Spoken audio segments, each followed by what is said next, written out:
Raise your mind, rise to the Pledge of Allegiance. Start the meeting. Pledge allegiance to the flag of the United States of America and to the republic for which it stands, one nation, under God, indivisible, with liberty and justice for all.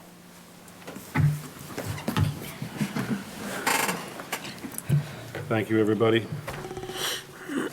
First on tonight's agenda for the planning board meeting is Jerky Farm and K Estates bond reduction and lot release. I know that we have them over here. I believe that Green International has reviewed most of everything that was submitted.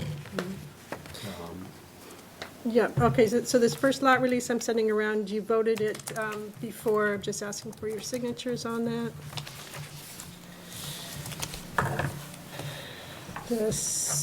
And we do have the bond agreement, updated bond agreement from, No, you can have that one, I'll take this one. from Lowell 5 for Fur Lane, Red Cedar Way, and Douglas Street. I would recommend that the board vote on accepting that form of bond and authorizing the chair to sign the tri-party agreement.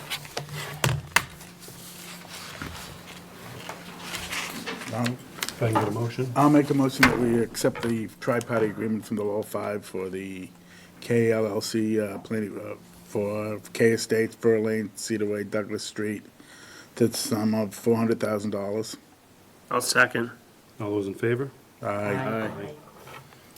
You did the math in here and whatever it was, it is, right? The bank has math. Yep. Brian did it, I think, shared it with Maren. And I don't think we have to sign it this time. Actually, Ed should sign that. And then the lot release request to go along with that is for lots on Cypress Lane. So status of the work out there? Yeah, so and I asked Maren if I could come in and speak to that tonight. We tried to pave it last Friday, due to the weather, we're paving it tomorrow.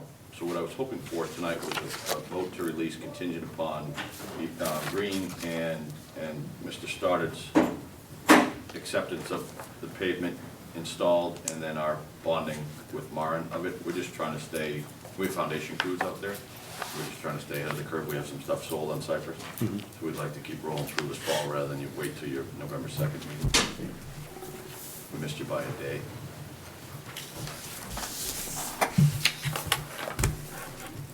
I already signed it, doesn't matter. Well, if I can get a motion to, So I just had Go a ahead. quick question. I recall reading somewhere about the engineers agreeing with the bond amounts. Did the engineers agree with them? we're going to vote contingent on the agreement Okay.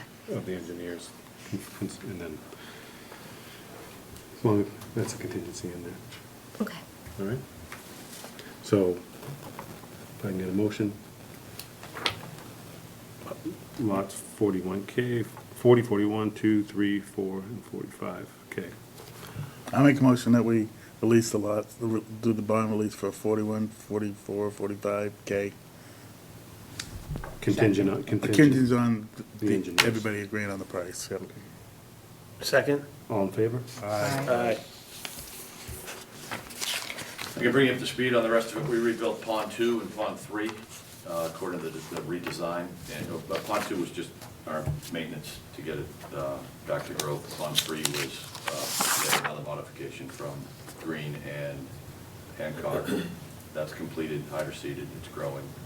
We did the loop for the water department between Fraser and Spruce out on Grimes. We're widening that to the 20 feet, which is part of your approval of Turkey Farm. That'll be paved. The pavement for the finish on Fir, the finish on Spruce till up into Red Cedar, but not the cul-de-sac. We're building on the cul-de-sac right now, so we'll wait on that. Both finished sidewalks on Spruce and Fir, and then pave Cypress and pave Grimes between Spruce and Fraser. That's all in the next 7 days. They're out there starting tomorrow. Excellent. So,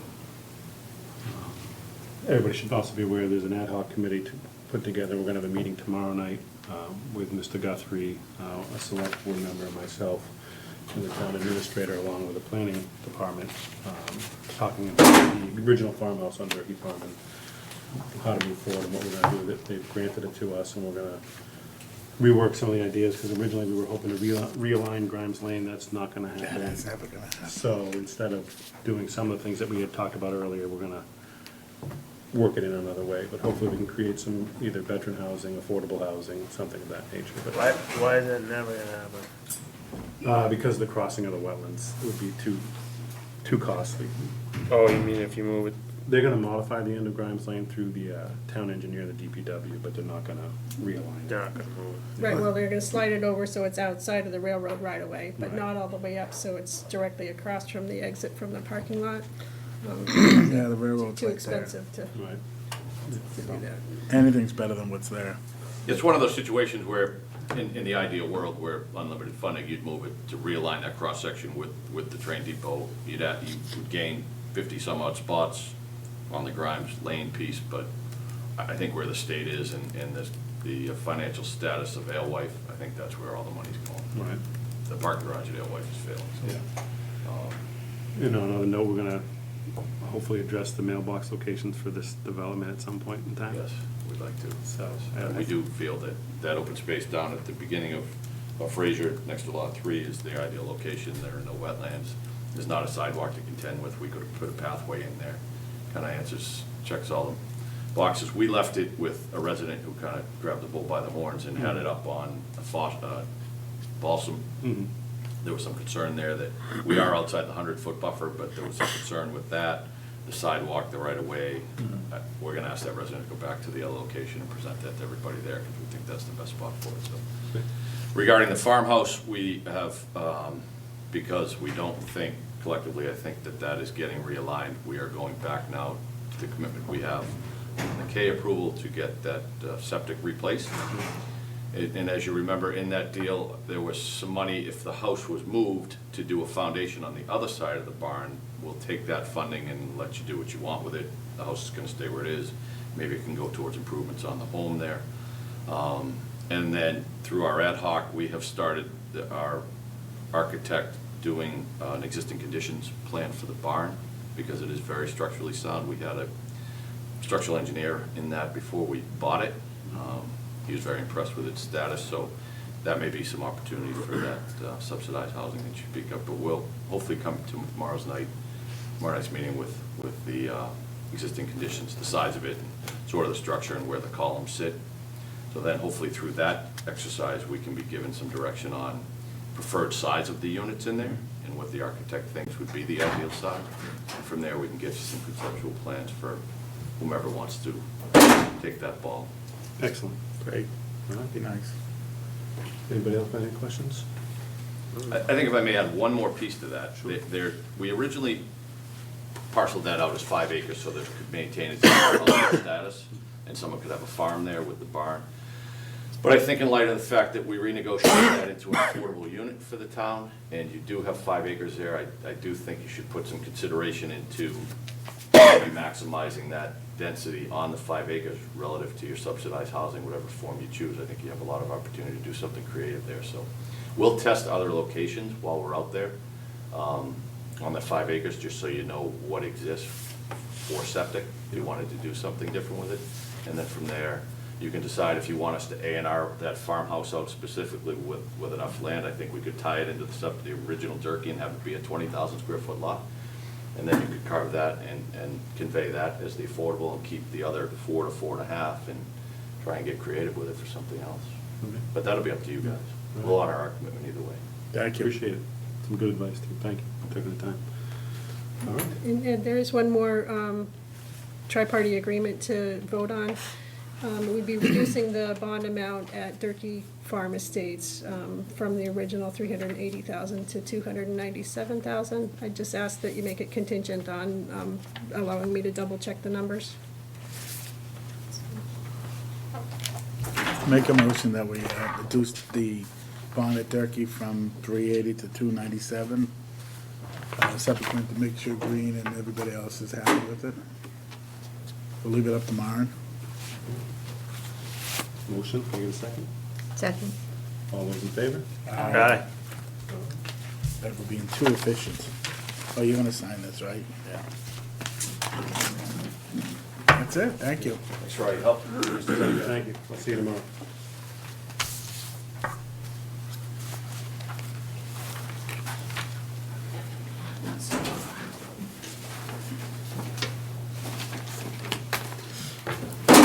Are we doing 640 or? So Ed, on Jones Meadow, we have a tri-party agreement from Kennard Homes and Main Street Bank. Town council reviewed the form of this today, and Chris said he's fine with that. So if the board would vote to accept the bond and sign it. Again, I'll make a motion to accept the tri-party agreement for the bonding of Jones Meadows between our Kennard Homes and Main Street Bank to the tune of, $296,200. I'll second it. All those in favor? Wow. Aye. Aye. Wow. You don't have to ask. Mark took care of it. Anything else? I'm on a roll. I think we're good.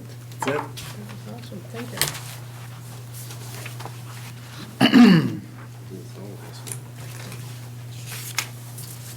This one's just you.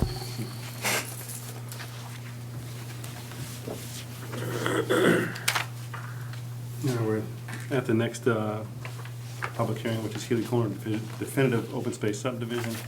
I'm going to take the moment and recuse myself from this hearing, so I have my phone with me, text me when it's over.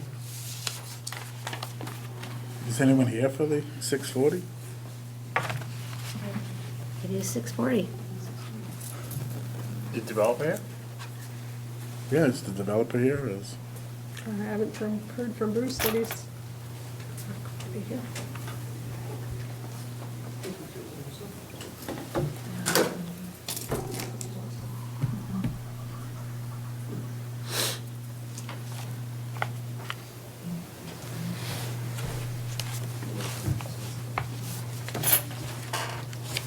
How long do we give him? a couple of minutes anyway. This is where we held the meeting specifically for this. We gotta give them a little bit of slack, I would guess. You're up, by the way. I know, You okay? of course. Take deep breaths. For what? She's in charge. Watch out. Yeah. Okay. Yeah, I have that. Thank you, Glenn.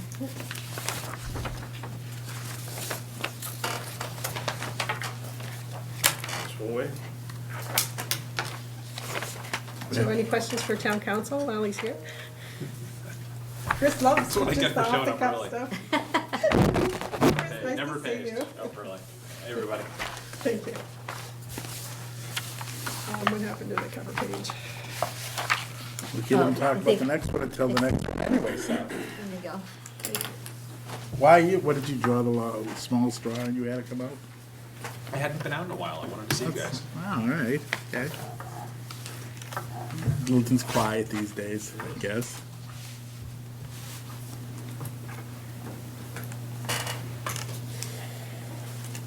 Are you doing anything in town with the new cell, the 5K cell tower stuff? Have you been? Not much. We've been seeing a lot of like small utility pole kind of things, installations in the right of way, but not a whole lot of applications that like in front of you guys.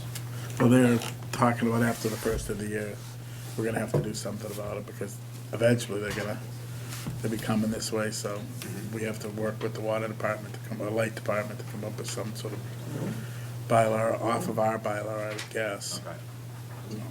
Just wanted to know if anything was going on in Boston, because they're starting to build out in Boston now, right? They did Providence already, and now they're working on. We're gonna have that on the agenda in November. Do we have it? We Just wait. penciled in? We should probably pencil it in, Yeah, with the other yeah, groups. because, yeah, it's coming and it's like the old days when they first came in. That's when we kept you busy. You got your pool from that, right? What's that? You got your swimming pool, yeah. He said that all the time, yeah, if I keep going like this, I'll be able to afford a swimming pool. But yeah, they're worried about no regulations and 4 different carriers putting up 4 different poles and I had an interesting one recently where the one tower company had an existing tower that's been up for, it was coming up on 20 years. Another tower company, but they had a lease. Another tower company bought the property underneath the tower. So one tower company became the landlord for the tower company that had the tower up. So the tower company that had the tower filed an application to build a brand-new tower, a tenth of a mile away from the existing one, On the same lot on still. the ground that it was gonna get too expensive to maintain the original because its competitor owned the land. That didn't go anywhere, I take it. Because they all want code. It took 2 nights of hearing, but they were pretty serious about it at first, but no.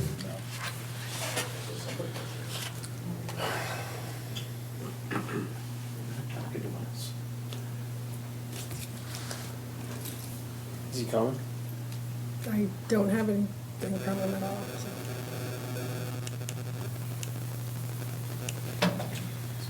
If they don't arrive and present, then nothing's gonna happen. Ask them. I think we continue. Yeah. I haven't contended, I have to continue. Something must have gone south. So I'll have to come up with a new meeting, open and close the public hearing quickly. We're gonna give him a few more minutes anyway, I but. don't think so.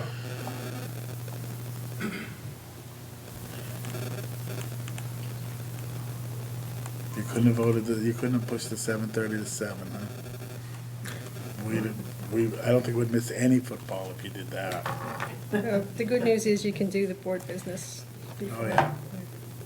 Conservation's at 8:45 for this. Not if no one else shows up. Yeah, I know. That's strange that nobody's even here, even the owners, nobody. Who's the applicant? Can I ask a question about, turning something in? For this particular If you're not going item? to hold the hearing, I'd like you to have this. Sure, I think Maureen can go ahead and accept that. All right. This is a zoning opinion from the town of Littleton today on the lots being counted. Thank you.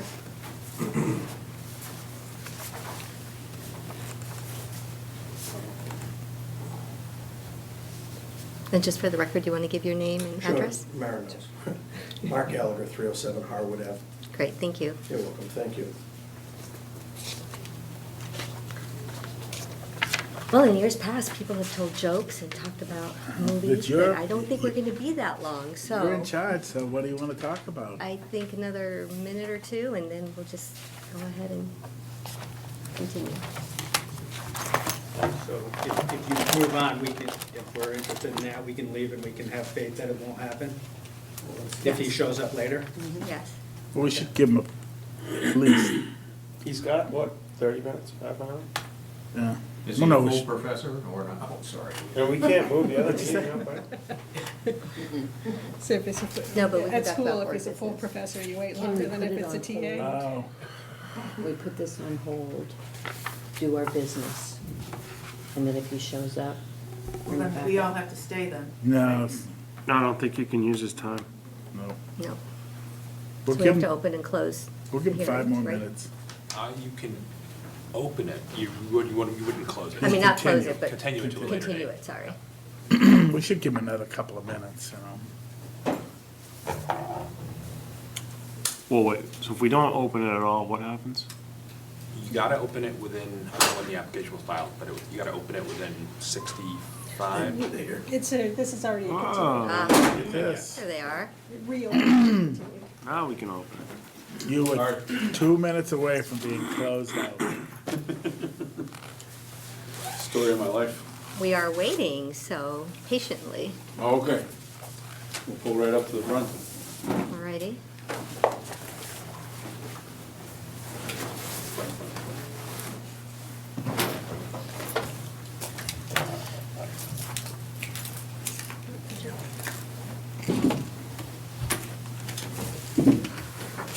And if you could please go ahead and just provide your names and company. Good evening, Bruce Ringwald and Mark LaValle from GPR on behalf of Wheelie Corner.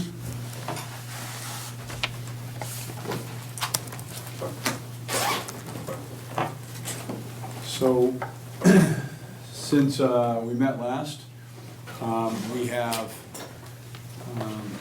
obtained the review from Green International. We reviewed it.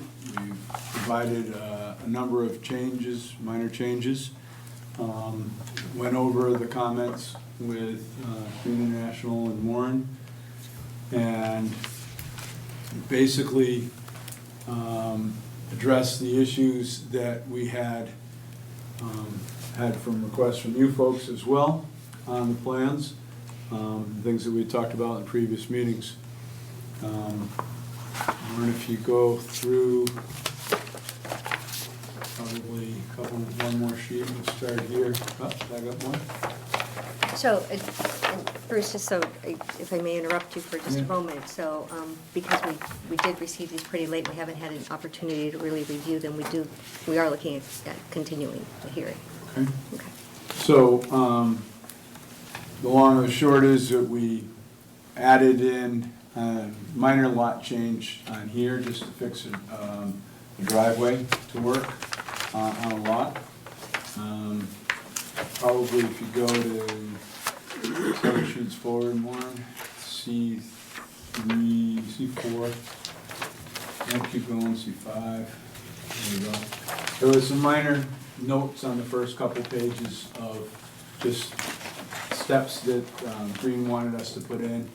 But in here, we added in a sidewalk on the left-hand side of the drive, put the vertical granite curbing in. We put a bus stop area down at the intersection with the Hattawan Road. The parking area for the trailhead for John's Way is paved. It was going to be gravel there, but we paved it. If you go 2 sheets furthermore, with those changes, it increased the impervious area. So we increased the size of the drainage basin a little bit to address that. You'll also notice that we switched the grading in the common leaching area from being further away from the road to closest to the road. That sets us up so that that area hopefully remains undisturbed, which is closer to the wetlands, and this is further away from the wetlands where we're going to be grading. We also, a lot of these changes are Concom changes as well. Like right below the basin, you'll notice that there's more grading there because we've got a replication area there for the wetland crossing for Alfred Trail. We changed, go one more page, Mary. We changed the culvert crossing from a 36-inch round to a box culvert. We had the bottom part of it buried, now we have a bigger culvert so that there's a bigger critter crawl area and space there. And then the replication area that we had down here with the 2 big lobes of upland area adjacent to the wetland that we had called out for replication area, and we've removed that. And we're just going to work, we only have 900 square feet to pick up down here, and that's going to be in amongst the trees so we don't have to cut out the trees, and there's a big area up above. And then there's a bunch of details and changes to the drainage that are all things that we reviewed with Green International. The things that we have not given you yet, I have for you this evening. It's the engineer's opinion of probable construction costs, so you have that for the bond estimating portion. And I also will sort out and hand in at the end here the draft covenants, the draft CRs for the open space and for the open space on lot 15. They're both very, very similar to each other. They just call out the different lots and such. Conservation Commission is reviewing those. They wanted us to match one from Kinghorn, and fortunately the one that was prepared matches it almost verbatim. So that is the stuff that is in there. Is there anything? Pretty much it. Okay. Well, does anybody on the board have any questions for the applicant? Have we had anyone look at the entranceway? At the entranceway. Right. Sight distances, Yes, we had traffic engineer, who submitted their stuff. We felt that, there was good sight distance, in either direction. The traffic, engineer had that. The, comments from Green International commented on that. Their biggest comment was that they felt that, I wonder if you go back one sheet, please? They felt that the driveway, Dennis Circle, should shift to the right as you're looking at it, or to the east. And the reason they were saying that is if you were coming out of Dennis Circle and a car on Tehadawon had pulled forward to see around the corner, to see someone coming up Harwood, you would either have to wait for that car to leave, or you would have to go east and double back north to go up to Tehadawon. We feel that shifting the Dennis Circle doesn't make sense. If and when it ever comes to a time that the Tehadawon Road is addressed for the intersection, what would happen is that a vehicle coming down would turn and come in square perpendicular to Harwood, or to Hadawin's extension, whichever you want to call it at that location. And it would line up right perfect with what we have set up here. I mean, if you come in, it lines up with it now. The stop line for Tehadawon is back where the T's are in Tehadawon on the plan that you're looking at. So, it just doesn't make sense to shift it over. Everybody I've talked to, highway and different people around town, safety officials, are all saying that, this intersection is a problem. It's been a problem. Hopefully this will bring some light to it, and maybe we can get that intersection addressed. well, maybe we should have the highway department weigh in on whether or not striping it differently on Tehadawon, so you actually have to make that turn over Yeah. as part of it, so I can get with Chris. at least to take a look at it. Okay. Wasn't there also some discussion about putting in a median? Well, that would be something that. I mean, remember when we were doing the, Yeah, if the town wanted to, if they wanted to either paint or different material, sometimes they put concrete down and keep it flush for plowing purposes or whatever, you would do that and you would it would line right up with where the road's proposed, rather than, if you shifted the road over, and then this would come, Tehadawon would come in here and we'd be shifted over. And I was opposed to shifting it because when you guys have all been driving through there forever, as have I, the homes immediately across the street are fairly close to the road. So there'd be no room to, realign Tehadawon, bowing it out to come in at a later point. If you're gonna go 90 degrees, if anything, it's gonna shift back to the west. So it didn't make sense to shift the road. But I can definitely get with Chris and talk with him about whether they wanna stripe it or what you think. Yeah, at least maybe look at putting a striped median there. You mean But on there was Tehadawon? Yeah, on Tehadawon, yeah, coming out, because you have to you have to turn sideways. You almost have to face straight into Dennis Circle in order to see the cars coming up Harwood Ave. So if you physically make the cars have to do it by putting an island at the end of it here, so it's basically becomes a real left-hand turn if you're going to the left. That's what they did with New Estate. That's probably what you're gonna have to do there. They put a 90 in. After being there for the site walk, I could definitely sense that traffic moves at a greater rate than what the speed limit says, and have to kind Our of traffic stay out of the consultant said way. that as well. Yeah. That's a fast hill. Especially if you're going east on Harwood. You're coming off a long straightaway and there are no houses until you get up to that point, and everybody's feeling a little relaxed. I know that the highway department has been working on painting fog lines on the side of various different roads in town. That helps give more of a constriction feeling when you're behind the wheel, because you don't have that whole lane, you have a fog line that pulls you in a little bit. I don't believe they've gotten here yet, they only painted the lines in the center. Are we talking about this in context of they pay for the improvement at the Hardaway? Who's doing the improvement at the Hardaway? We haven't had that discussion yet. I think we have to see what the improvements are going to be, but we certainly can talk about the developer doing it. Are improvements to Hardaway even in scope, other than his entrance? But I asked the highway department if there were any plans for updating to Hadawan, and no, there There are no plans. No. Yeah, there are no plans presently.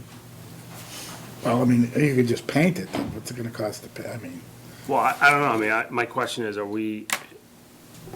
it's a public road, it pre-existed development, should the town have to mitigate to Hardaway to satisfy a developer, or should the developer just mitigate to Hardaway? Or What is are it- we asking? Are we asking for that? Well, I don't think we're at that point yet. I mean, we're let's- looking to see the options. Yeah. And then if it does make sense to do it, if everyone agrees that it makes more sense to have to have one perpendicular, then we do the easiest thing, which would be striping it. Well, there was, Who's we had we? also talked about, there's that piece of property that sticks out, Yeah, the little, you know, between, yeah, and who owns the part, you know, the point? Yeah. Right now. And if the town owned it, then it could cut, you could cut into that property and give greater line of sight, but did we find out who owns that? Well, the lines that you see on the plan are just the pavement edge. The right-of-way is back behind there. One's a 50-foot, one's a 40-foot, so that right-of-way line is gonna be back some distance. It's gonna be given some more space there. I don't know exactly where it is. I don't have it plotted on there. Well, I think it's really incumbent to be able to talk through options with the highway department so that you can present those back to the planning board. Because that's the neighborhood's major concern. As they concern, yes. Just as a point of procedure, are we making it a contingency on approval? I mean, what are we? we're just finding out what options there are. We haven't done anything yet. We just wanna see what the highway department weighs in for safety issues and see what happens after that, and see if Green weighs in on it, see what other options we have. So I think for today, the big thing was to be able to hear from the tree warden, be able to hear an update from Green International, which we have. And unfortunately, we don't have enough time to be able to actually delve into the plans and consider that further. But we do know from the site visit that we took and from the comments that have come before us that traffic is a huge issue. And it doesn't sound like there is a big shift in thinking about how to address it just yet. So if going to the highway department will present more options, that would be a good thing. I think we had also discussed a three-way stop. Here, had we discussed that? Or maybe, maybe it was during the During our the site site visit. inspection. Yeah, I think that makes a lot of sense myself, but it's, Well, again, another discussion point. Yep. Yep. Yep. Okay. Is there, should we talk about the trees? sure. Tree warden.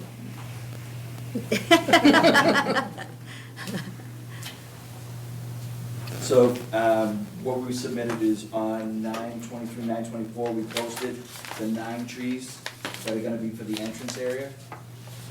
And also, the trees that are gonna be in the stone wall for the driveway entrance. So I submitted a couple of pictures then via email that show some of the trees have significant rot and a little bit on the edge to be scenic trees, so they're on the bottom line of it.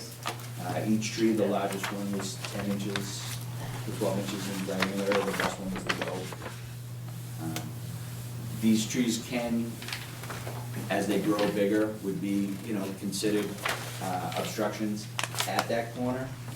So as we do look to preserve these trees at the time, we would take off some of the limbs and leaders and as they grow. So for the entrance area, it wasn't too significant for the removal of any of those, unless anyone had any significant questions or concerns. The stone wall would then be remodified and added in to the existing structures to enhance that.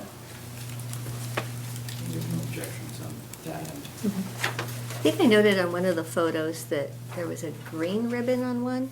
Is that correct?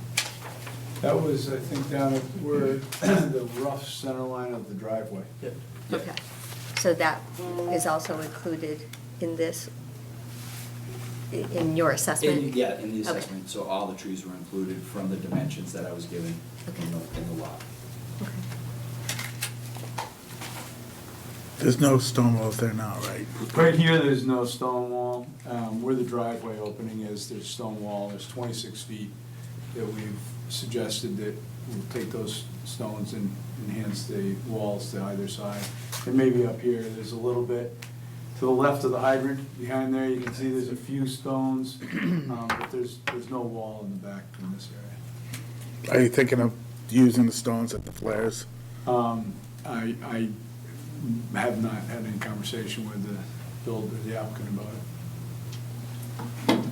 Well, that's a standard condition of, That's usually what we do. It's If usually you've what you got a- like to have done? If you have a stone wall out there and you're gonna cut into it, you do the turn. I would agree, but right here, there's no stone wall in this section, so I don't know, I didn't want to make the assumption that we would take the stones from a couple hundred feet up the road and bring them up to here versus enhancing the wall. Where at it the is? intersection. Okay. So, we leave it to you. If you guys want us to do that, we can do that. Otherwise, You we mean can have enhance the it wall. uniform, both sides? Yeah, as you come in, but that's if there's a wall already there. If there's no wall there, This is part, one half's got the wall. Was that? Half of it has a wall. The entrance. Here? No, there's a few stones on the left-hand side, and it's out of the area that hydrant, we're not going past that hydrant, and it's beyond that hydrant, so. I don't, there's anything there, so just fix the wall that's in front of it then with the stones. Yeah, that's what I think would be best down below. I mean, they may decide to build nice entrances themselves, but I wouldn't want to rob from the other side, and there could be some enhancing to go down below. Okay. Any other comments before I address what Green International had to say? Bruce? No? No? Okay. So Green International is a peer review company and, or peer review engineers, I should say. So they had an email to us this afternoon that said they completed their initial peer review of the Healy Corner definitive subdivision package. They started their review after receiving notice to proceed in September. They completed the review and submitted comments to the town and applicant on September 23rd, which are posted publicly. Since submitting their comments, they did have a phone call with GPR to clarify the intent of some of their comments. They also met with GPR at Town Hall on October 8th to discuss their comments in detail and discuss how the comments were being addressed. Based on that meeting, it appears that most of their comments have been addressed, however, a few remain unresolved. Based on the discussions at that meeting, GPR revised the plans, which we have here, and submitted them to Green International and to the town on Friday. So Green International has not yet had time to thoroughly review the revised materials, but they do plan to review them this week in time for the next planning board meeting in early November. So, where is that email? I just got that this afternoon. That's not posted anywhere. No, it's not. It just came in this afternoon. Oh, there's nothing to it? Yeah, No, that's it's, it. That's it? right, That's it. that's it. Just an update, that's all it is. It's only an update, Jerry, sorry, no more. Okay. So, anybody else here from any other department, Board of Health, anybody else that we need to hear from? would you like to come forward? Sure. So we had a preliminary discussion with the applicant, and we are wondering where they're proposing the on-site sewage disposal systems go on the conventional plan. We hadn't seen any of that. We've seen the conventional, but no septic systems. The conventional plan, we did not have the septics laid out on because it was a preliminary plan. We have laid them out in the office. I can present them to you and provide them to you. But we haven't put them on a plan for the submission to the planning board. But I can definitely get you that if you'd like that. Yeah, that'd be great. Sure. And I'm sorry, just for the record, you want to state your name? Kevin Baker, Board of Health. Thank you.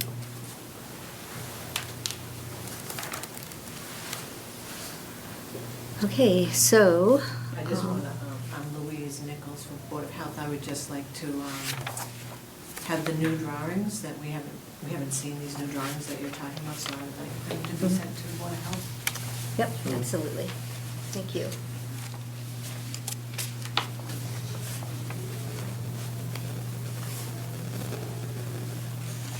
So, any other comments or questions? Jerry, Mark, Delisa, No, if no, not, open up to public. not, we'll go ahead and open it up to public comment. So please state your name and Good evening. address. My name is Mark Gallagher. I live at 307 Harwood Ave. I'm a direct abutter to the property. Bruce, I'm sorry, but we didn't think you were coming earlier. And I had provided Myron with a copy of a zoning opinion from the town of Littleton, which I received today. During the last meeting that we attended together, I had asked some procedural questions of Ed. And at that time, he said that he couldn't possibly answer some of them. When the applicant originally submitted the plans back in, I believe, October and then in February, preliminary subdivision approval, the applicant provided the planning board at that point in time with two plans. The first plan was a definitive subdivision plan, and then at the board's request, they provided a open space plan. The density on the open space plan, as all of you are aware, was derived from the underlying subdivision plan at the time. The underlying subdivision plan showed a myriad of lots, and the planning board indicated at that time that there were 3 lots, and I'm not really good with east, west, north, and south on this piece of property, but on the far end, that is adjacent to the existing farmhouse, there were 3 lots shown on that end of the property. The planning board at that point in time, as they suggested moving to the open space plan, indicated that they preferred not having any lots on that far right-hand side. Was a discussion with the applicant about putting in some type of a trailhead going down through there. And at the time, the applicant was proposing a significant dedication of this land to open space, but not with restrictions on it, but by possibly donating it to the town, subdivision trustees, or some other entity. As all of you know, the purpose of this plan was to derive the density on a go-forward basis. By removing those 3 lots, the applicant got a bonus of an additional 3 lots, and the density jumped from 14 to 17. 3 things. Subdivision rules, as I understand them, require that this proof plan, if we can call it that for a second, show all of the lots, and all of the lots have to conform to zoning. All of the lots have to conform to any wetlands restrictions. Can't have a house in the middle of a wetland. And obviously, they would have to meet the Board of Health requirements for subsurface disposal. The applicant used, as part of the zoning, reduced frontage lots. And I know that's not the exact wording that is in chapter 173. But essentially, he proposed lots that reduced the frontage to 35 feet and had long driveways coming into the lots. You'll see on the left-hand side, there's one on the far left, adjacent to the property line. Then there's I believe, a standard lot. Then on the right-hand side, there's another one. And then in the subdivision itself, he proposed 2 or 3 of this type of lot.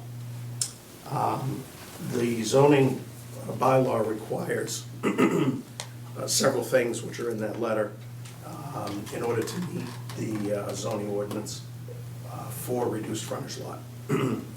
And I was looking at the lots, and I did not believe that the underlying subdivision met the zoning requirement for this type of lot. It's important because the underlying subdivision is the basis for the open space, plus the bonus that the planning board negotiated back at that time. So by removing the 3 lots on the far left-hand side, as we're looking at the plan now, the applicant got a bonus of 3 additional lots. 2 of those lots were reduced frontage lots. And then he had ones within the subdivision I'm speaking to. The zoning opinion that you received this evening, and I received today, indicate that those lots do not meet zoning. And therefore, they cannot be counted on the base subdivision plan or towards a density bonus in the open space plan itself. And the conclusion is on there, and that's specifically what it says. Okay. I'd be surprised why they don't meet zoning. We have a table at the bottom that has the coefficient of irregularity, has the lot squares on the things, has all the areas. We went through everything relative to the zoning bylaw for reduced frontage lots, hammerhead lots, whatever you want to call them. So I'd like to see a zoning letter, respond to it accordingly. Bruce, the area that the zoning letter speaks to is that the neck of the lots or the entranceways cannot touch another lot of its type. That is correct. And you have them touching because the definition of the entrance is 35 feet wide by the length up to the lot is at 100 feet in width. Mr. Gallagher, do you know the specific lot numbers that, again? It's on there, and I didn't memorize his numbers, but I know that it disqualifies 3 of the lots, one of which was used as a bonus, so it would subtract 4 lots from that. We've also noted, and we have a second letter that will be provided tomorrow, that indicate that you, for them to meet zoning, they cannot, as you know, be within 50 feet of the wetlands.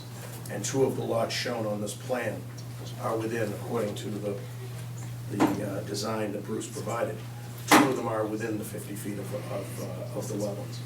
It doesn't appear that they can be moved around, so that would disqualify 6 lots in totality and bring the total from 17 back to 11.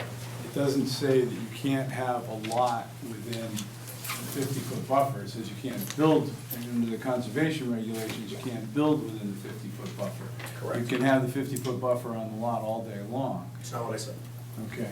And then access necks have to be separated at the street, and they all come down on opposite sides of a frontage lot, wherever they are, so there are no 2 necks that are adjacent to one another. As you look at the plan right here, you can see lot 13 is between 14 and 12.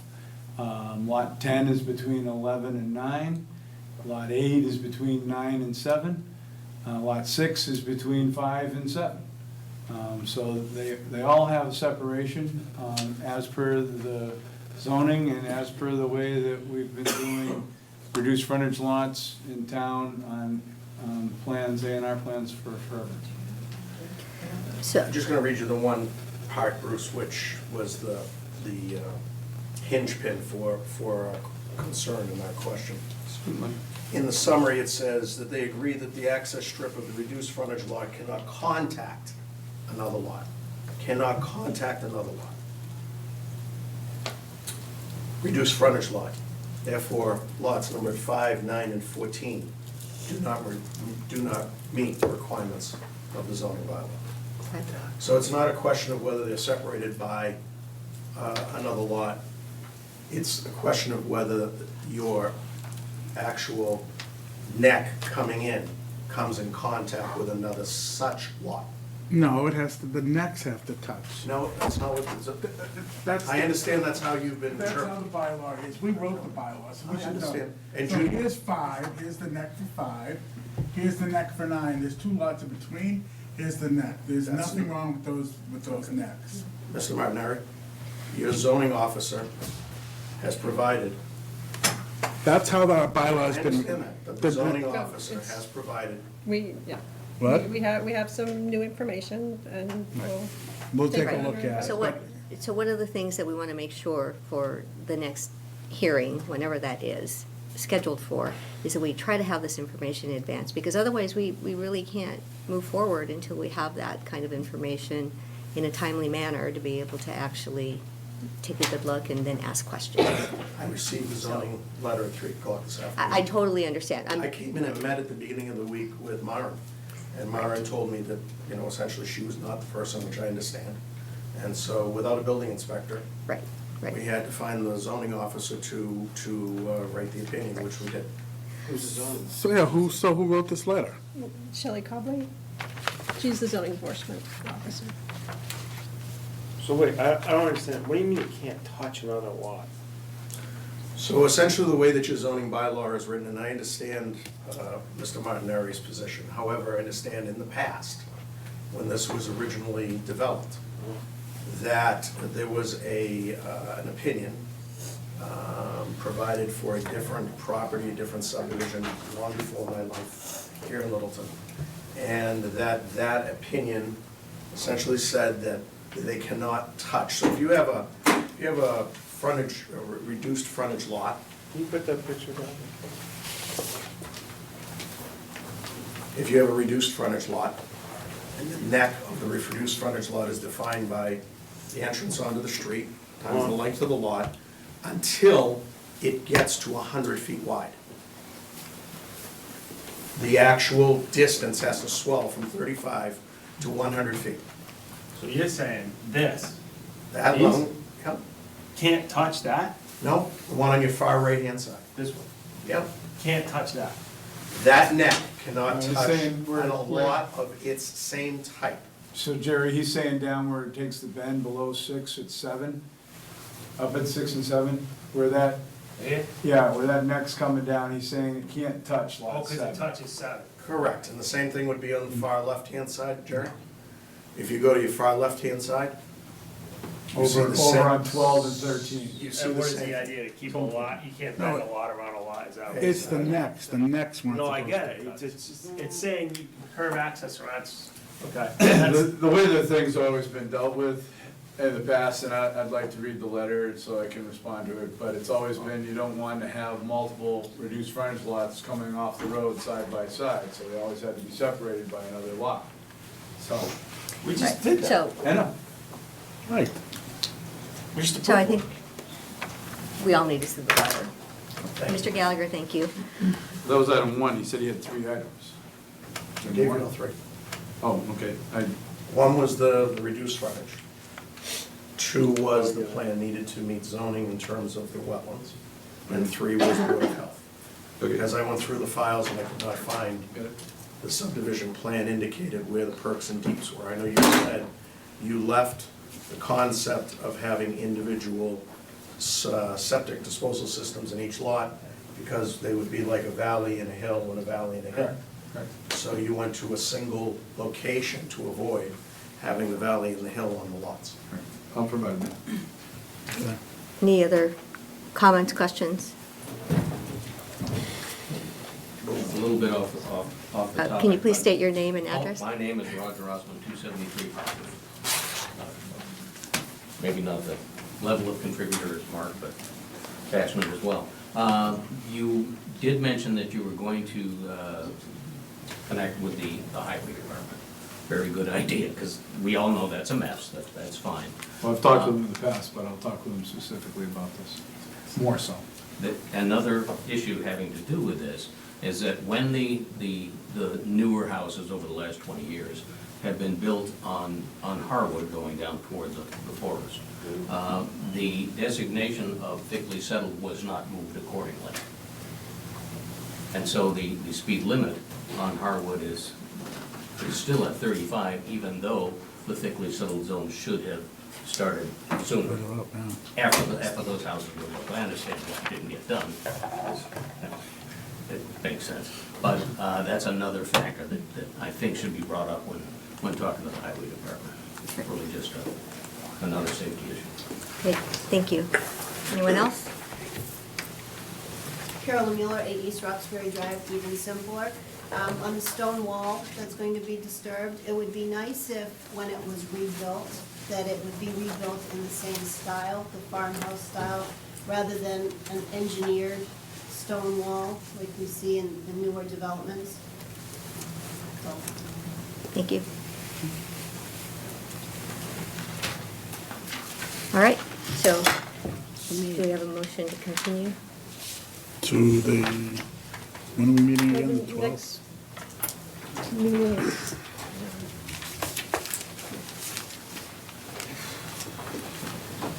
Next meeting is Thursday.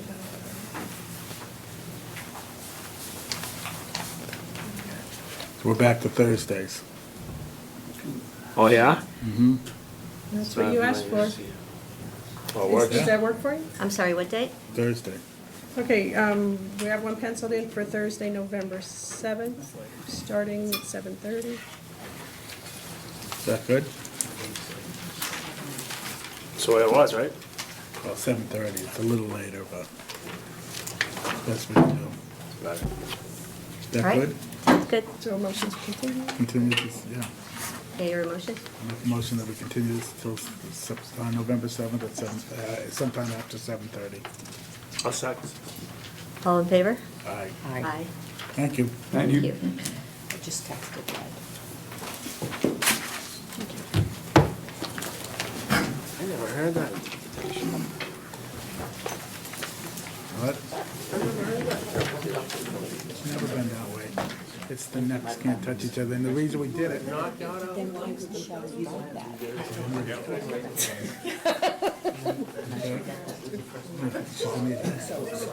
Mark, thank you. Well, yeah.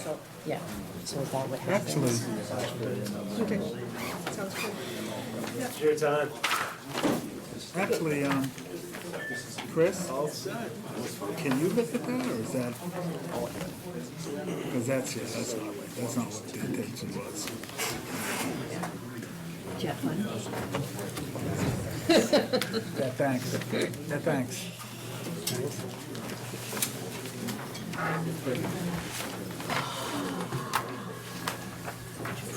Is that vodka in that drink? Is there vodka in there? I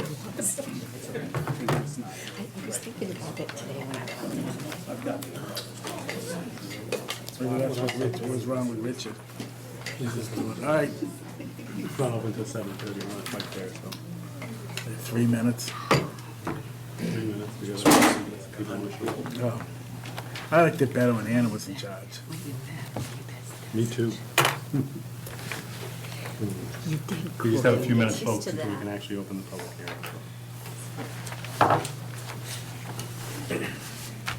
Do we have any more board business stuff we need to take care of while we're killing time?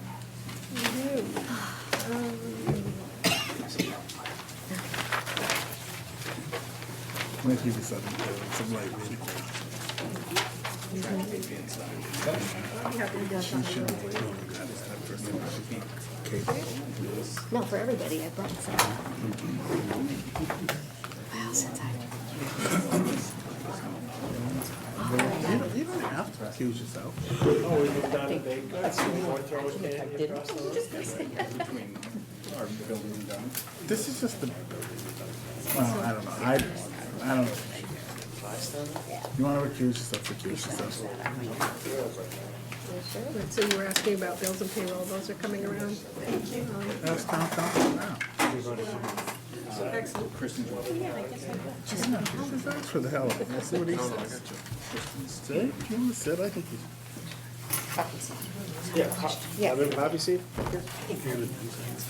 Not yet. Sorry, we get to it. Have priority. They're coming this way, or where are they going? I would've brought a tub of butter What? too. So, and now, are we going to do it, or what are we doing after? Yeah, I've always watched a little bit of Pat's. I don't normally watch it,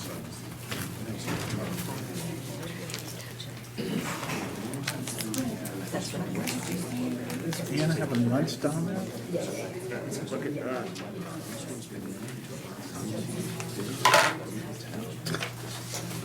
Yeah, yeah, yeah.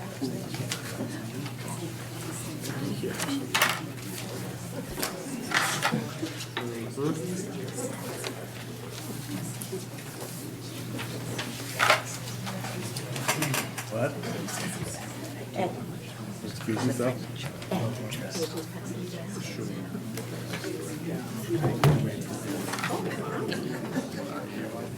Thank you. Oh.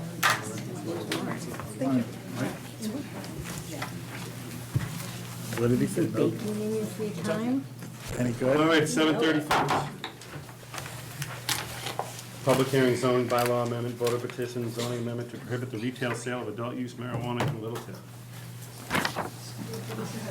Oh, but now, do I read it, or should, I'm gonna recuse myself? recuse So yourself. I will ask you to There you read go, take it. it. So I'm recusing myself from this. The Town of Littleton Planning Board will hold a public hearing on Monday, October 21st at 7:30 PM in room 103 of the Shattuck Street Town Hall, 37 Shattuck Street, Littleton, Mass. To consider a voter petition zoning amendment to prohibit the retail sale of adult use marijuana in Littleton, according to Mass General Law, Chapter 40A, Section 5. The proposed amendment would amend Littleton zoning bylaw article, oh God, here we go, 28, adult use marijuana establishments, section 173-194B, to limit the overall number of marijuana retailers that may be located within the town of Littleton to 0. 173-196A, to eliminate the adult use marijuana retail overlay district, and 173-197, to substitute the language marijuana retailer will not be permitted within the town of Littleton absent a ballot vote.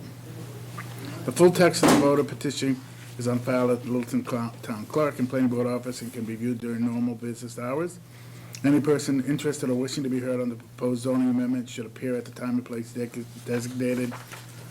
Delisa Lazaro, Clerk. Okay.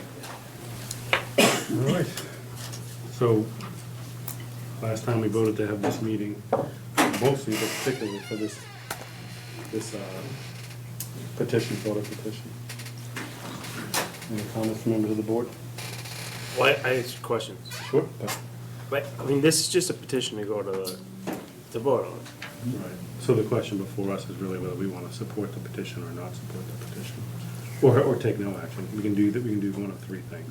Well, I mean, originally, we just zoned because it was MGL, and we had to zone when they legalized marijuana in Massachusetts. They came to us and said, you guys have to zone, right? Or prohibit. We didn't prohibit, so we zoned. Right. So if they prohibit the licenses, it doesn't really affect us. You just can't do it. So we don't really have to change our bylaw, do we? I think the petition is to change our bylaw, our zoning bylaw. Change the bylaw to 0. But we don't grant the licenses. No, the We board. do. We do? You got the special permits. I thought selectmen vote on. They have a granting host license. community agreement. And then they go to the state, the CCC, and then back to us. And then we have the ultimate final approval of the license? I didn't know that. Yeah. Thank you. That's correct. So there's an applicant for a marijuana license of any kind, whether it be retail or cultivation or processing, would need two things from the town. The first would be a host community agreement with the selectmen, and the second would be a special permit from the planning board. And they need both of those things in order to be properly licensed under the current version of your zoning bylaw. And just for a point of procedure, do they go for the host community agreement first and then come to us, or they go to us? That's the way the bylaw is drafted. So they get the host community agreement first? Yep. Okay. And then they come to you for a special permit. In So- addition to going to the state for a state license as well. But So is there a I don't know the answer to this, maybe I should. Is there a bylaw that governs the host community agreement? What goes into a host community agreement is dictated in part by the state statute, which sets limits on the amount of money that the town can effectively charge a applicant, and has a number of other restrictions on what can go in the host community agreement. There's no bylaw that sets out what exactly needs to go in there. So that's dictated in part by statute and in part by the negotiation between the applicant and the selectmen. So ours is the only bylaw that you could effectively change to actually prohibit it. Correct. So there's nothing, no voter petition can affect a host community agreement. No, they can still no, that is not governed by the bylaw. Well, if our bylaw changes, the host community agreement goes away. You wouldn't, if you couldn't locate in town at all under zoning bylaw, it wouldn't be worth anybody's while to try to negotiate the HCA with the selectmen. So they need a location where they can go. That's the first prerequisite to coming into town to try to negotiate that. Okay. And that's established by your zoning bylaw. Thank you. Anybody else, comments or questions? Well, I'd just like to say that I think the position of the board should be that we don't support it or not support it one way or the other. I think what we should do is make sure that it goes to town meeting so that we can discuss it on the floor of town meeting. That's more important than whether we are for it or against it. At least that's the way I look at it. It's the process more than how we want to vote personally about it. Okay, that's reasonable. I don't have any comments in particular. I know that for residents who are against the proposal, they have sent us a letter, and so don't have any information from folks who are for the proposal that was sent in, so look forward to hearing what folks have to say. So I would second what Mark really said, that, you know, whether we are for or against it personally, that it should get to the town floor at this point. Agreed. Yeah. Just settle down. If 100 people went out of their way to get a signature, it should go to town meeting. That's our bylaw, that's what should be done. So Anyway, go ahead. I'll move forward. I'd like to actually start from the back and work my way forward, so that, hold on. Okay. I'm gonna start from the back. Is there anybody in the back that would like working my way forward to? So I just have a question about, Your name? Ted Doucette, Wickham Avenue. A clarification here first, you can't stop this. You're saying you want it to go to the board, but this is not to try to stop it. That's the first point, okay. And then my second question is more of, what happens here for the planning board? Is this something that your role is to take a position on this and provide guidance? Or is the planning board more to administer the bylaws that are given to you? So typically, we create the bylaws through input from the public, from consultants, from a million different things that help us create the bylaw.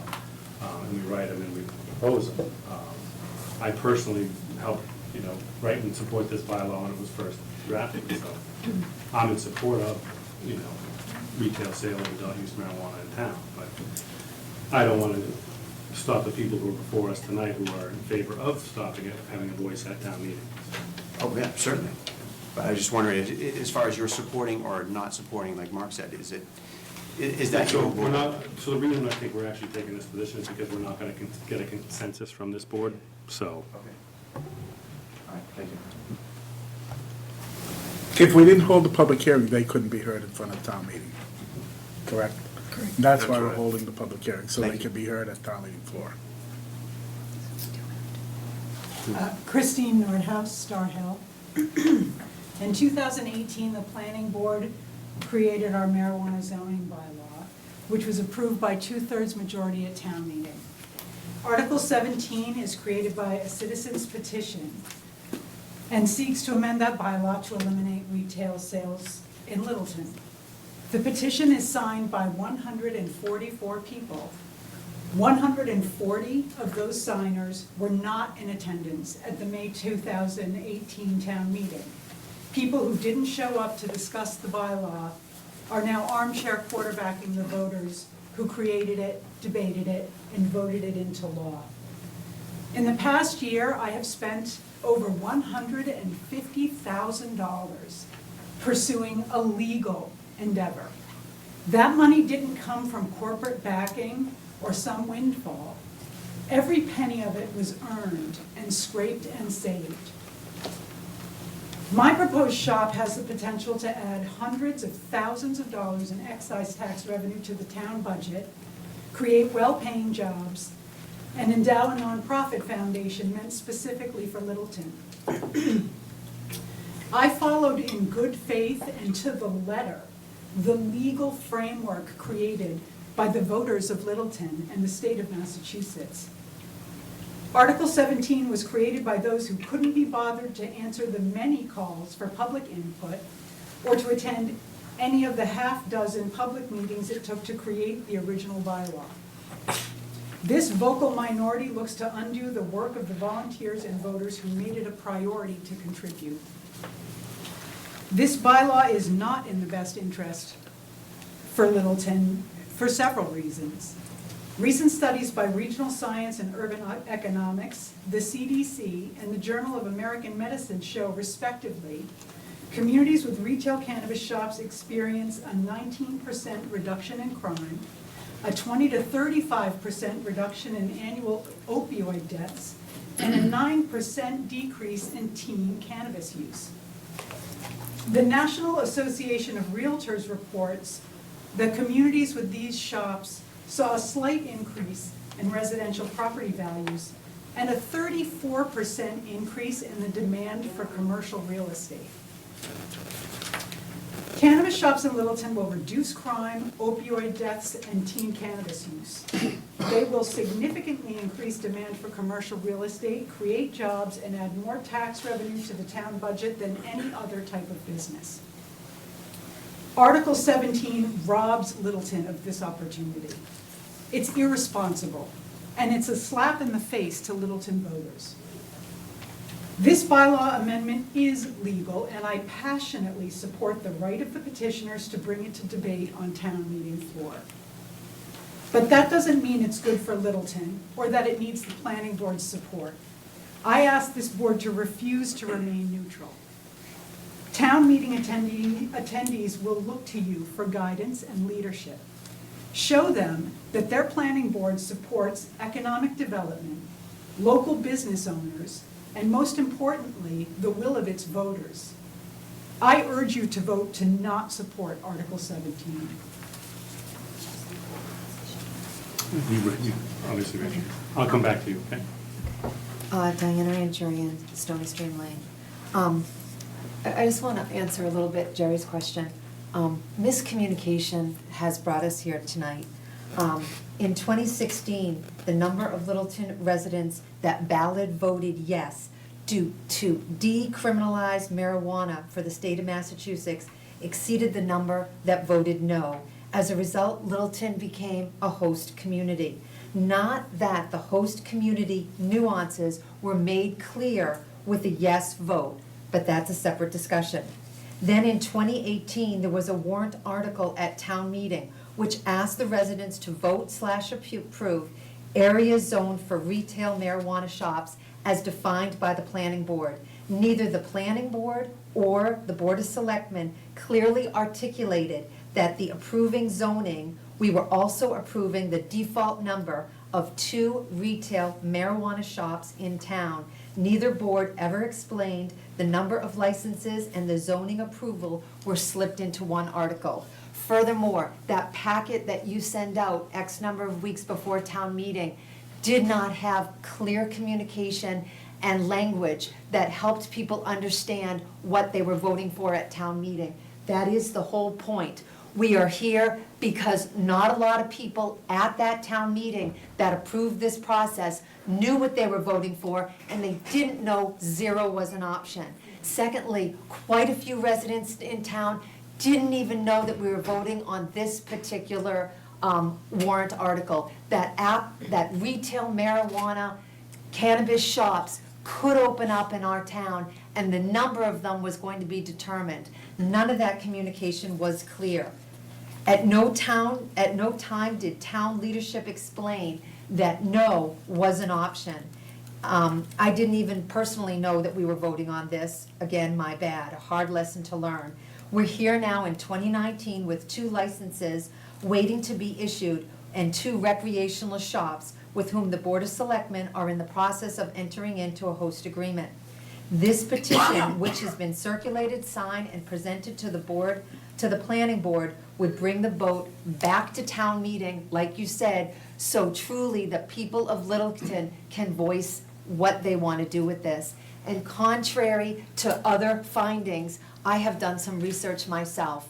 And in many of the towns in Colorado that has had this legalized for years now, run into all sorts of problems. And one of them is their schools are failing because they have the majority of kids that are dropping out or needing special services, which our school is to the max with.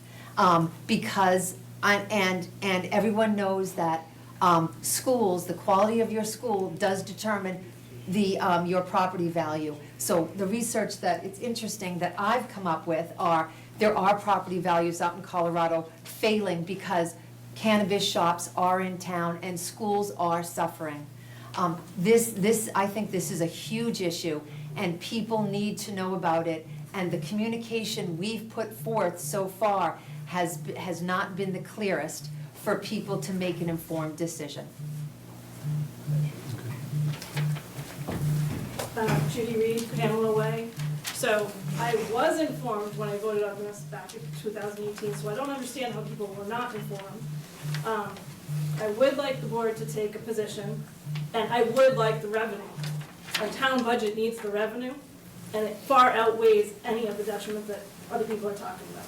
So I'm finally not behind a camera, I'm finally standing here saying, and obviously covering what I do for a living, but I want the revenue, and I'd like the board to show that support. Please. So, Kimberly Hendrickson, 12 Spartan Arrow. The reason my name is not on the 2018 ballot is because I didn't live here at the time. My family moved here from Maryland a little less than a year ago, and we moved to Littleton because we had the impression that it was a family-friendly town, good schools, just that good community vibe. And I had never been involved in town politics much before. This issue has gotten me involved. It's shown me that my voice matters about something that is a concern to me. And it sounds like the research that everyone's doing, they're finding what they're looking for. It's hard to tell whether pot shops are going to be, this wonderful boon to our community or going to just sink it into the ground. I don't think either of those extremes are true, but I am concerned about what I read about crime going up in the neighborhoods around these marijuana shops that have existed in other states. I moved to a town that I believe to be safe and a good place for my kids, and I'm troubled by the idea of marijuana shops going in and just what they represent. I recognize that marijuana is legal in this state, and that some people for medicinal reasons need it, but I don't think it's a good thing for most people. I don't think it's a beneficial thing, and I feel like putting a marijuana shop in our community sends the message to our kids that it's a good thing for everybody, that it's okay, that it's something that our community embraces. And I don't think that's a positive thing.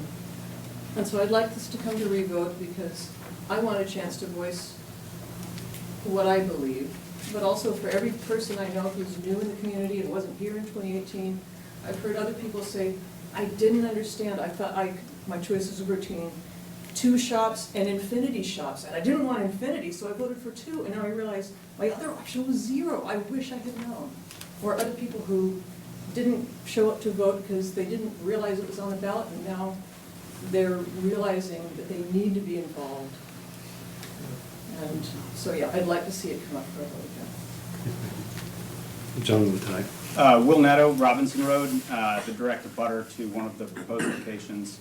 I guess I have two concerns or two questions. One, I understand, it sounds like this is gonna go to the town meeting for discussion, but would this board be the correct venue?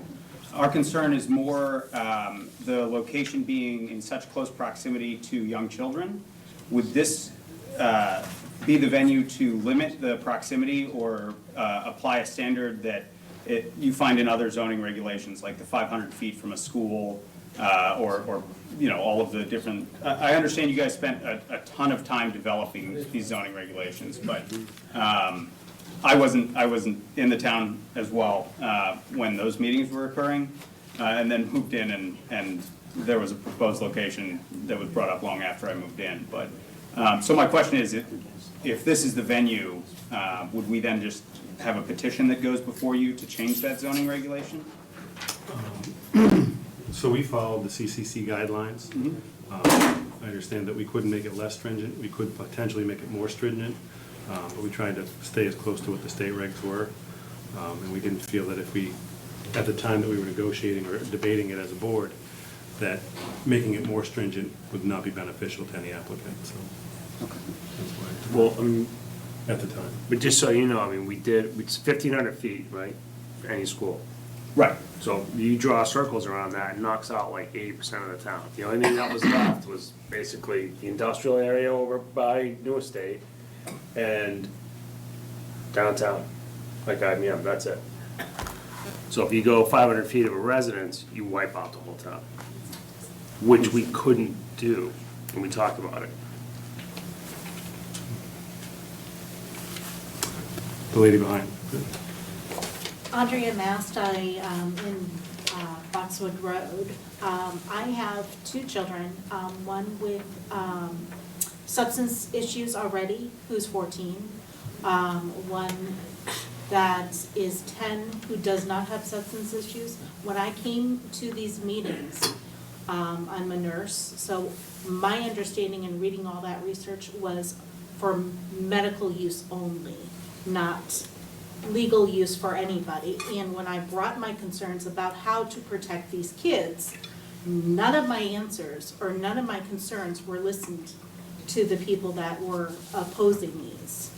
I believe we need to have another meeting. There's lots of people that need to be educated of really what's going to be affected. There is no plan to keep the kids safe. There is no plan to stop minor sales. I would disagree with that, but I'm entitled to your opinion. So when I brought my concerns forward, there was they couldn't give me a plan. There are several plans in the CCC rules and regulations and guidelines on how to prevent the sale of recreational marijuana or medicinal marijuana to children under the age of 21. Anybody under the age of 21. When I brought my concerns, there was no plan in place. So I definitely think we need to bring a town meeting again. Anybody else? Yeah. My name is Diane Katsaftis. I'm a nurse practitioner. I live on 4 Elizabeth Street in Littleton. I've had a medical practice at 531 King Street for 18 years. My concern is the location of the proposed cooperative care or compassionate care in my building. The practice cares for women of all ages, and it's not going to be, it's going to be very detrimental to my business. It probably is going to cause my business to fail. I abut the neighborhood, the Robinson Road neighborhood. I am very familiar with the Cannabis Commission requirements. As a business owner in that building, I am an abutter, and part of this whole process for a proposed license in the state is that you need to notify the abutters. I was never notified. I've had absolutely no communication from anybody in charge of the facility or the proposed new business that would be replacing mine. A couple of businesses in my building have already left. One of them was a psychology practice, a child psychologist, providing 25 years of care to children with drug issues, depression issues. I think we really need to consider going forward at the town meeting to reconsider what we want for Littleton, what we want for the center of town. I know those products can't be used on the site, but they can certainly be used off-site. I've done a lot of research too, and I've read about what happened in Brookline, where they're finding jewels in the neighborhood, where, and they just can't keep up with it. Children are finding them. If not our parking lot, will they go to Alforno? Will they go to CVS? Will they go to the Corman? And then there's the traffic. The traffic issue is tremendous there as it is now. So those are my concerns, and I definitely would support, and I would hope that the board would consider this petition going forward and provide support for town meeting. Thank you. Ms. Nordhaus. Christine Nordhaus, Star Hill. So I have here the 935 CRM 500. It's the state regulation for anyone applying for a cannabis license. It requires that every applicant have through the chair, have a plan for diversion to diversion plan in place for for preventing sales to people under the age of 21. Excuse me. Also, any time someone under the age of 21 comes into a retail shop, the owner is charged $25,000. So they don't take it lightly. And to traffic, I'm going to quote Chief Plnbrd from October 7th. He said at a Board of Selectmen's meeting, and I quote, "Because of traffic concerns, I did go look at the one in Ayer, and there were not really any issues whatsoever. I talked to their chief, talked to their security consultant. Traffic was not an issue." End quote. That's because your sales are good. Somebody we haven't heard. Melissa Romero, Mill Road. I've lived here in Crestwood for 25 years now, more than that actually. And my background is, I'm a forensic scientist. I have been for 27 years. I've worked for the State Police Crime Lab, and I also work for a couple companies now. I've been afforded an opportunity. I'm speaking here as a parent, not in association with any of the people that I've worked for or organizations that I've worked for, but as a parent who's been afforded a very different perspective and unique perspective that nobody in here in this room has had. I've done crime scenes for 8 years. I did drug analysis for over 10.5 years. I entered clandestine drug labs with the DEA for 6.5 years. So I've been really seeing firsthand. I've also been an instructor for the DEA for their basic narcotic course that they teach at the State Police Academy years past. And I've also been part of a district attorney's office asked me to do some teachings to help them teach to schools for designer drugs and club drugs. So again, I have a perspective on this, and I'm actually in the process of doing a seminar on club drugs and working it. I had all my materials out, and my daughter, who's a high schooler here in Littleton, came over and started looking through some of my stuff, and I had some stuff about THC and marijuana. And we started talking about how it's worse than having a cigarette, and the tar just sticks to your lungs, and it like one marijuana cigarette equals almost like 20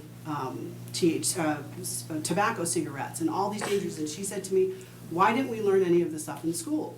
And these are the things that people need to know and need to get educated on. Not just that though, I'm speaking here because I teach my kids. I have a kid in college who I'm so thankful he sat down and asked me last year, "Mom, what do you think about the marijuana?" Because he's now dealing with it in college. And it's pretty rampant in college. And I'm so thankful he had that conversation with me because I teach my children no and stay away. If you think that having a recreational marijuana facility in our town is going to prevent kids from getting it, That's a total misnomer. In fact, in April of 2019, the Boston Globe ran an article that the black market of marijuana sales has actually increased. Because why do I want to go to a store and pay $100 when I can get it on the street for $50? And that's what kids are going to do, because that's what they can afford. So you're going to get an adult who's going to buy it at the recreational shop and know that he can sell it or cut it out in the street to anybody else, or they can take that recreational marijuana that they just purchased, and you can make hashish oil. You look in the news and see the BHO labs, the butane hash oil labs that people can do with just buying stuff at Walmart. And I could take that marijuana and increase it and get it to 35% and then resell it back out in the street to the kids. That's available and that's out there. So again, the Boston Globe, April 2019. I also want you guys to pay attention to, this week happens to be a trial going on for State Trooper Clardy, who actually was killed from an individual who was driving under the influence of THC. And he had just left an hour prior a medicinal marijuana facility in Framingham. I believe it was Framingham, don't get me wrong. And then he got in his car and drove and crossed 3 lanes, drove erratically, and killed a state police trooper. So that trial is actually going on right now, and I personally don't want that person to buy their marijuana in Littleton and then have something like that happen. I'm teaching this to my kids, I teach it to others, and I'm now using my experience and my perspective to ask you as a board to take a position to not have any marijuana. I am one that was uninformed and didn't know all of this was going on until Diana actually brought it to my attention. I hear all the notices about the new library, the new alumni field, and the new police station, but never once did I hear anything about this. And I do try to look through all of the literature that we get through, but sometimes it's very overwhelming, and there's a lot of articles that are attached to it. So I'm just asking you guys to take a position and vote on it. And for any of you who have children in town, what do you teach your kids? What do you want to teach your kids? Are you going to be the parent to say to them, I don't want you to smoke, but yet I'm going to approve this in town? Because that's what I tell my kids. Go ahead, sir. Me? Yep. My name is Ray Nash. I live on Sheridan Lane, not anywhere near any of the zoned areas. I am extremely far less informed on this topic than some of the very well-researched people who have spoken so far, so I'll just keep my comment pretty simple that occasionally you need a second bite at the apple. And to me, this feels like it struck a nerve with some of the residents of the town of Littleton. And so I support what I believe I heard you said earlier, that as a planning and zoning board, stay neutral on this issue and bring it to the town vote. I'm supportive of that. Okay, thank you. I think you need a second bite at the apple sometimes as a voting community. Thank you. Anything new? I have no doubt that a shop owner that opens up a shop is going to have tip-top security. But I fully believe that this stuff is gonna get out there, and people are gonna leave that shop, and they're gonna go to, like they have in Brookline, a park, and they're gonna light up in a park. And if you go to Lowell, if you go to Brookline, walk around a park, there's a marijuana shop right across the street, and that's what you smell. And it is going to get out there, and we have Castle in the Trees, a brand-new park in our town, and this is not the look and feel that most residents have come to live here. It's more of the suburbs, country, and I just don't see how retail, not medicinal, retail marijuana fits in with our look and feel of Littleton.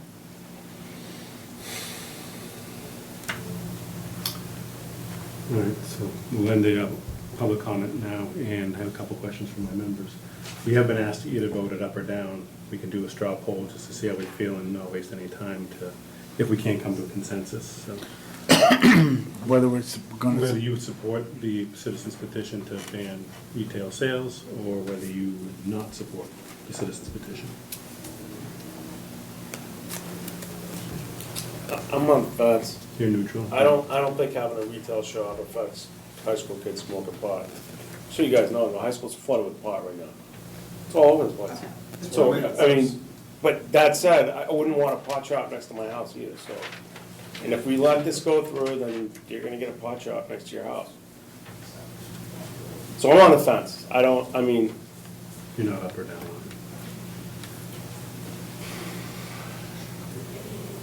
I don't know. it. Yeah? I don't think the board should be taking a position on this, but it should move to a town meeting. It should go to me. I said the same thing, I don't think our personal opinions are what really matters the process that's involved with it, and that we should decide, we can speak our point on town meeting floor. Okay, I agree. I just want to do a point of clarification, though. As far as whether it could be 2 or infinity or 0, there were several conversations. I went to one of the select board meetings and actually asked town council, as a citizen, what is the minimum number we can get? And that's what we moved forward with when we became a yes community, you know, what's the minimum, but still only allow it. So it was debated and discussed several times amongst this board, amongst the select board. So just want a point of clarification. It was debated several times in public. That being said, I'd entertain a motion to take no position. I'll second. Okay. All in favor? Aye. Aye. All right, let's go on to town floor, folks. Stay there. Thank you. When they ask, they say we held a public hearing and you took no vote.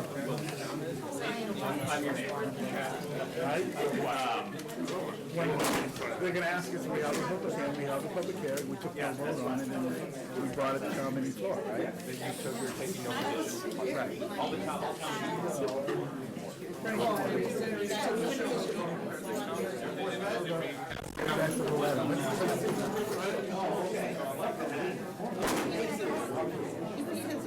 I'm gonna, oh yeah, I'm sure. Is that right? Yeah, that'd be a ballot.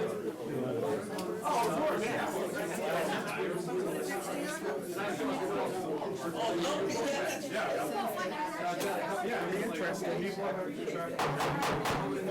Folks, we still have business to do as a board, so if you want to have a conversation, please take it outside. Thank you. Still warm out. It is. Good, hey, how are you? Chris, thank you. Thank you, Chris. Hey, let us know about the letter. Okay. You want me to call you? You call me, yeah. No position. Just bring the time and let people decide what they want to do. We want to voice our opinion at town meeting. We can do that. Are we done? No. What's left? No. Got board business. What's left for board business? Did we sign it? I see it, I don't see anything we need to do. Minutes. Cares about minutes. Minutes, Mara does a great job. Thank you. Thank you. We did bills with minutes. Thank you for staying. Right. I guess. Oh. So, and I had a few questions on the draft minutes. I didn't see anything that would change the meaning of the minutes, just some corrections and clarifications. I didn't see the meeting minutes. It wasn't in the packet. It was emailed to us. So Meeting minutes. Okay. Great, it's up to you guys whether you're not, if you're not ready to vote, that's fine. Yeah, we should probably wait then. Yeah, if you haven't read them, we'll wait. That's fine. All right, so we won't vote on the minutes tonight. Everybody else did read them, We've right? done bills and payroll. Any public input? Hearing none, we'll move to Well, board actually, member real update. quick on bills. Maren, did we have the last util one for 3,200 to get approved?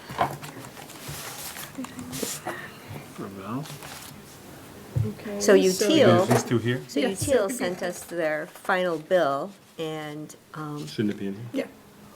I keep missing it. I'm so sorry. Did you hear I that? It was signed pretty those. easy. You signed those? Yeah, it's not in here, Mark. Okay. Only Green International is, yeah. Okay, then it was last, These are I the think ones we already approved it signed. last time.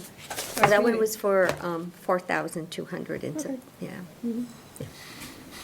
I may have missed one. So what I was going to say about that is that we finished out that particular piece of work, and we had $1,600 remaining in the budget, so that will be helpful moving forward.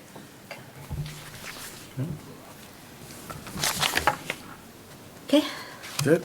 Any board member update? Nope. Sarah? Huh? Board member update, anything?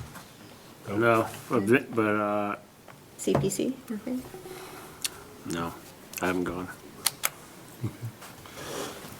Teresa, any No. update? Nothing new for me. No, I mean, we'll talk about form-based code, so. No update. I was hoping somebody can give me the Patriots score, but other than that. I was just trying, yeah. Thank you. It's only been So 10 start minutes. at 8:30, We started at 8:30? don't they? I don't know, I thought it was at 8. 8:15. There you go. All right, hurry up, you guys. Let's go. Here we go. So we're not going to vote on minutes. FY '21 budget process.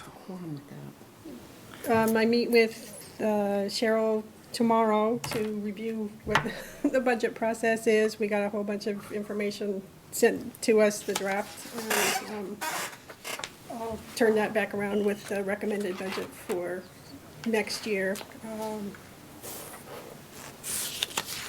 So, I had a chance to chat with some folks from other towns in reference to their planning departments, and I think probably the big learning was that, and it makes sense, that the planning department staff, number of hours, is all driven by the growth that's going on in their town and whether they perceive to have future growth. So interestingly, even though a town might have been growing over the last 10 years, if they have kind of maxed out, they're at their limit. So what I found was that in general, town planning departments for towns that have had some growth over the last, significant growth over the last 10 years, tend to have anywhere from 3 to 4 staff persons, equating to about 1 2/3 to 2 FTE total.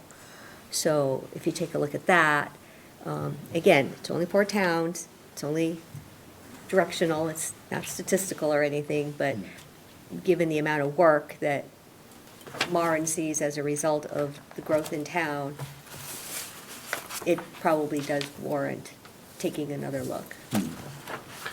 So that, we would have to petition, right, to increase the budget? We have to send it to the floor. Yeah, and now's the time to start start talking about it. For May? You want to do this for May? That would be the timeline, yeah. Can you have contractors? Yeah, Yeah, we have Green we International. have, No, I mean, can you have contract employees?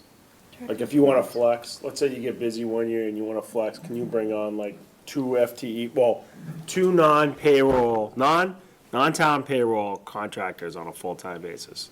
And then you can get rid of them when you don't need them. there would be town employees, but the board has the right to hire and fire the staff that it needs. So, So we And- can't, and it has they to can't be- flex? and it has to be, I mean, the budget process is what it is. You start talking now for whatever happens July 1st next year. Well, one example that one of the towns Let's not. does is they actually outsource all of their meeting minutes. And so that would alleviate then a staff person from needing to actually do that, and they can go on and do other type of work. So I think, again, depending on what needs to be done in the department, there can be optional ways of actually getting the work done. Right, and Yeah, I don't know. I don't know Human what the word Resources has advertised for meeting clerks forever, and they have a tough time finding anybody to do that. So we have that option now, but we would need the budget to do that. Do you know what the recommended budget is? In general? Is there an ask for May, or do we need to develop one?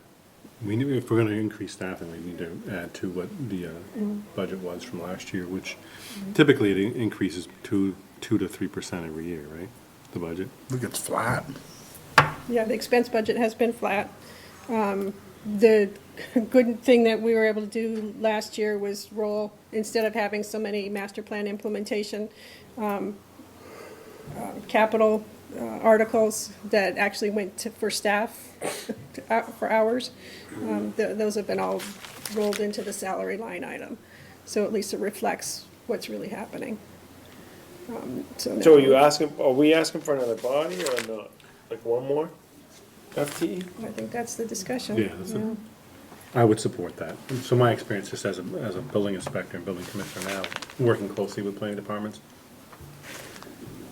in towns like the city of Newton or the town of Concord, where they're well-staffed and, well-trained and, have a good plan for planning moving forward, for future growth. There's significant staffing. I mean, Concord is a town of just under 17,000, I believe, and they have 5 planners. And they're- 5 planners. They have 3 planners, 2 admins, but they have a staff of 5 people for a planning. You board. They're not got even what, double our 1.5? size. Is that what you have right now, 1.5?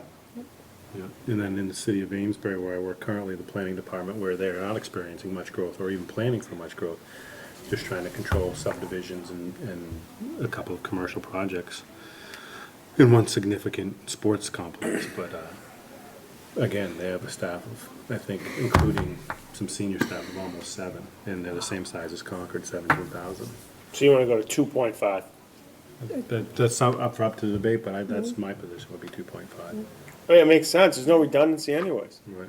You shouldn't have one person, because if something happens, I mean, God, I'm serious, I mean, you do this for a 2 years plan. ago, also- and I ended up in the hospital. But also, look at what we've got on our table, between the Commons and then Littleton Station, and it's just, I don't think it's a debate, I think it's a question of Yeah. whether can we make the argument to the floor, and then like, what are we asking, is that, like, what's the salary range on something, like, having another one?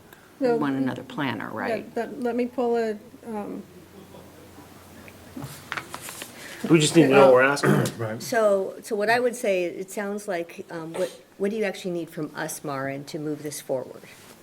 I hear the recommendation, and I would actually agree that's a good idea to start the ask at 2.5 full-time equivalents. Come up, do you want me to shoot for assistant town planner or another town planner? I think we should go for another town planner. What, are you the town planner? Yes. Is that your title? Yeah. Well, are you gonna be, She'd be gonna senior over planner. the, Yeah, she'd be senior. so they'd be planner. reporting to you? That's up to us to That's up create, to but I you. think that would be appropriate. Somebody has the history and the knowledge and the background. She'd be the boss? Mhm. I think, yeah, you And wanna this board structure it still, that way, this right? board still remains the, No, I know, but you definitely want some tier there, right? So how does that work? What do? You go to the town and they tell you what the tier rate is, like for yeah, they would grade it. a junior versus The personnel board would grade it. Once we create a job description, the personnel board grades it, and then it goes to town floor, and whether it's supported by us and or the selectmen and finance committee. do we talk to HR? We talk to, is there I HR think- for town? Yeah. Ann Esman would be the one that would review our job description, and then she'd bring it to the personnel board. And then they vote on what They'd grade it create is? the grade, yeah. And then that would be the ask for the salary, right? So then what is Yeah, we that? can make some assumptions for the budget process. What's the timing on that? Like, does that board meet every month? Does it meet every week? Like, to get in front of that process, Get in what front do of the you do? personnel board, I think you can call them into action. They're almost like, something comes up, you Right, give them they- a couple of weeks' notice, they- they'll get together. I think Like, for they now, meet though, at we need least to once get a month, into the but- queue for the finance Finance. budgeting process. Right. Yeah. So that's See, what's so if it- driving this right, discussion. if it No, I survives know, but I'm the saying, next couple of months, then at that point, I think but when do we need to know the numbers to get in the queue? Like, don't we need to have I a think we number can make before we some go to them? assumptions. Or are we just gonna get on the calendar? Yeah, and I think we could make some assumptions in the number as well, a broad range, but something that would attract somebody qualified at the same time, not break the bank. We probably need it by May town meeting, we need a number. Municipal No, we need a process. number through the, for the budget for the budget process, process, which is which is going on due now. end of this month. Yeah. Yeah, that works. Anna got some good, at least some ballpark numbers here too. But you also mentioned, I read somewhere that there's something coming out from Massachusetts. Yeah, Is it the, salary review? yes. Yeah, which that will be really helpful. Municipal salary review? Where was it? See, I did read this. Association of Plan, APA. Yeah. Do you know when that's coming out? I do not. She said it was soon, so that's something that can be checked into as well. Hut. Hike. No kidding. All right, so why don't we, So does somebody want to check into, Marn, I think that if you were to literally look at Anna's data Mhm. and check in with a few other towns and create a ballpark, I think a ballpark of a $30,000 spread, Mhm. 50 to 80, 40 to 70, somewhere in there. Yep. And you can base it on Littleton's salary structure. Will you also, can you also find out when the Planning Association is releasing that salary? Yeah. Man, I just suggest most market, if you wanna be marketable, you wanna be 75th percentile range. You don't wanna be, if you're Littleton marketing in the sets- 50, No. you're dead. Littleton sets ours at 55%. We're up from 50. That is That's not marketable. That's the town's policy. That's where I am. Okay, good luck finding somebody. Well, maybe we can find somebody young right out of school and that you can mentor, but who has the educational background, you know? But you're gonna wanna make it, it's gotta stick. You wanna mentor somebody and they're just gonna flip over to another town for double the salary. That's a waste of time. That's what's happening in every municipal so position do these we need days. to have a motion on this to move forward? I don't know if with? a motion's required. I think we can just direct her. Thank you for the direction. Yeah. That's very helpful. Thank you for doing that, Anna. I'm gonna just skip over form-based code, because we'll make that the last, if you don't mind. Sure, yeah. So, I wanted to say triple E, but it's EEA, Planning Assistance Grant Contract. So I put that on in the hopes that the contract materials would be here, and they're not here yet. They will be show up again on the next planning board agenda. Okay. And then there's another one, business cards. Yes, so if board members want business cards, the town has a new format for business cards and a informal policy that says that if board members want cards, for the board to take a vote to have cards issued for them, and then that way they'll be able to print according to the new format. So just a board vote to authorize. Does anybody want business cards? No. We don't need any more stuff. We've used them. I've used the ones, I mean, those are Yeah, fine. I've used them. I don't want anyone to know. That's horrible. My term is up in May, and I'm not intending to run for it, so I don't want cards for that. Everyone knows, Mark. I can Google your entire public record. It's I bet you really can. You have my poker Does the winnings in there, board have too? to vote on it, or can individual board members comes up request too. them? I think The anybody. ask was that the board vote on it, if members are requesting it. Do you so- want one? Do you want I it? think these two are using them. so Yeah, we can vote I to mean, have when them. we go, Yeah, if they want them, we make them, yeah.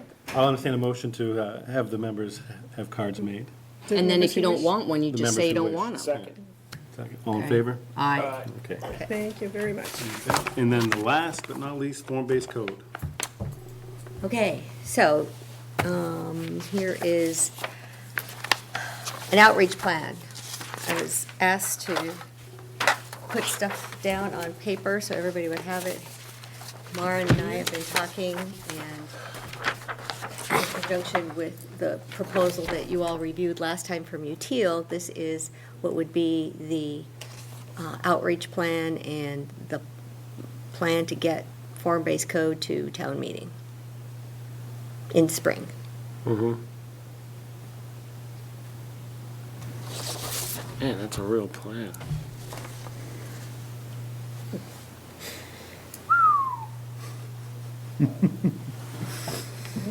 So if you come up with other ideas of who should be involved, could be involved, would be helpful to be involved, any feedback is appreciated. Is there, do we have like, do you have a steering committee? Would you like to be on it? No.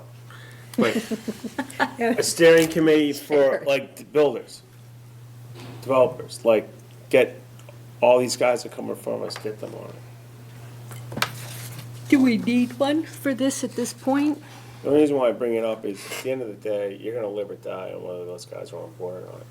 But isn't it, most of the pushback has come from residents, right? I don't think there's been a lot of pushback. I think I we've got a don't lot of know. questions. Yeah, I think it's more clarifying Yeah. questions, and I think we want to just make sure that those are as tight as possible. I think Jerry's making a good point, though. I Yes. think one of the things that we could do as a board, or direct Maren to do, is just pull together a group of emails of active developers and builders in the area, and as well as property owners in the common, and have an outreach with them as well, if they're not already listed. I think James already has that list of people, of the residents and the businesses in the area. Anyways, I already won a lot of steering committees at work. I'm not interested in opening up another can of worms. This wouldn't be a can of worms, Jerry. It's work.